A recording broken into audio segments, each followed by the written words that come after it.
Members of an Asian grooming gang will be given legal aid to fight deportation. We already had more than £1 million to unsuccessfully defend them on criminal charges.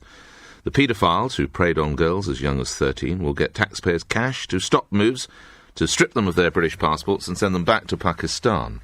It is, of course, worth remembering, as I mentioned briefly, that Chris Gard and Connie Yates were denied any legal aid in their case against Great Ormond Street, as indeed were victims of the IRA Hyde Park bomb attack who've been refused legal aid to fund a private prosecution against the man believed to be the chief suspect.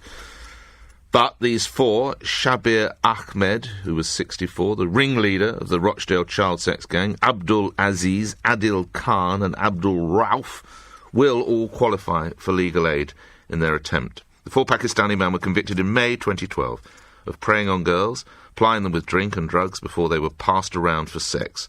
One was given a 19-year jail term for conspiracy, 2 rapes, aiding and abetting rape, sexual assault and sex trafficking. The others were given terms of between 6 and 9 years and are already back on the streets after being released from jail. How come they qualify then? Joseph Kotrie-Monson is a leading criminal defence lawyer and director of the firm Mary Monson Solicitors. He was involved in the Rotherham case and joins me now. How surprised are you by this? Good morning. Good morning. Well, I'm not surprised at all in respect to the legal aid issue, and I think one point before we start, Nick, is the implication of saying that they've got X amount of money in legal aid, and that somehow indicates the way that it's presented, that they got their hands on £1 million, which they then used to defend themselves.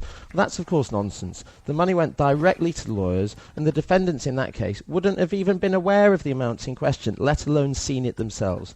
Now, that's a basic point to start with. Yes, that was then, this is now. We're now going to give them more loot so they can try and defend being kicked out of the country. Don't you find that rather surprising? Well, there's a fundamental question here, isn't there? And that is, if we have proceedings to deport an individual, do we want those proceedings to be fair or not? Or are we going to judge them based on previous proceedings related to criminality that are not related to citizenship, not related to the fact that they're British citizens?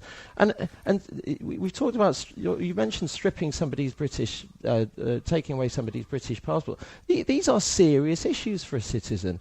Now, of course, they've committed serious crimes as well, of course. Heinous crimes. Thank you. The worst of crimes. You know, in fact, my firm in the 1990s tried to report similar crimes in the 1990s in the similar areas of Yorkshire, and were systematically ignored. So I'm massively sympathetic with this.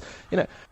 However, the point at which we pick our enemies and say, well, these people that we don't like, no matter what they've done, we're therefore going to deny them access to justice. I'm sorry, Nick, but the United Kingdom of Great Britain and Northern Ireland then becomes the Kingdom of Saudi Arabia. It becomes the People's Republic of China. No, I'm not, because the point at which it's suggested that people, because they're reprehensible, are denied access to justice of any type, it means that across the board, the framework upon which we decide whether people are innocent or guilty becomes unfair. The balance shifts, and I think it's completely disingenuous when we see these newspaper stories that talk about the fact that, well, Charlie Gard's family, well, they didn't get legal aid. Of course, that's terrible. But Nick, the interesting thing is this: that in the public opinion battle about whether legal aid should be paid for, that goes on with politicians, when politicians are trying to persuade us, and the right-wing media is trying to persuade us that legal aid is a waste of money,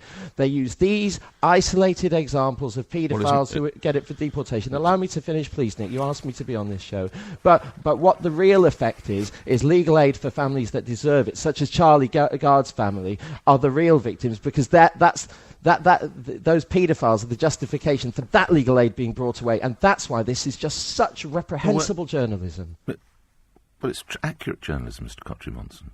What it is misrepresentative. What have I said that's wrong in this case? You can take a single example of something and say, "Isn't this terrible?" And what it then does, Nick. And I'm not talking about you. I'm talking about the articles. I didn't write this story, but I'm happy to stand fully behind it. No. I absolutely support it, and I support the principles. It cannot be fair. Where would you rather the money have gone? For British Pakistani paedophiles or Charlie Gard?